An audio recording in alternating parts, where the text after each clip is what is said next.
lugar na naman to, no? Nakakatakot lang kasi dito ako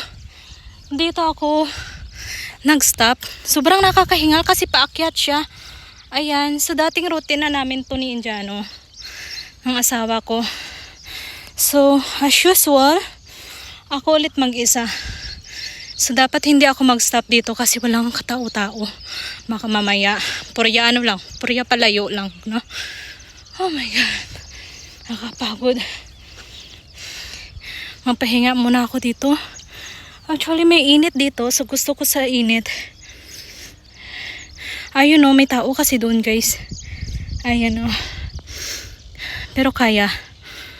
Wait lang. So, guys, babalik na lang ako siguro.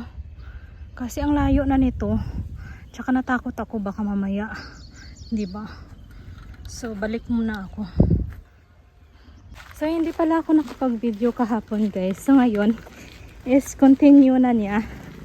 Kasi nakauwi na ako kahapon nun. Tapos, ngayon, sumama na yung Indiano ko. So, sa dating routine kami. So, pangatlong araw ko na itong nagbabike. Siya is, hindi ko alam kung ano nakain niya. Bakit siya sumama. So, dala-dala ko ito muna.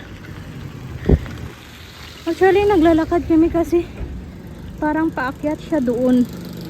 Kaya ang sakit sa legs. So, lakad muna kami.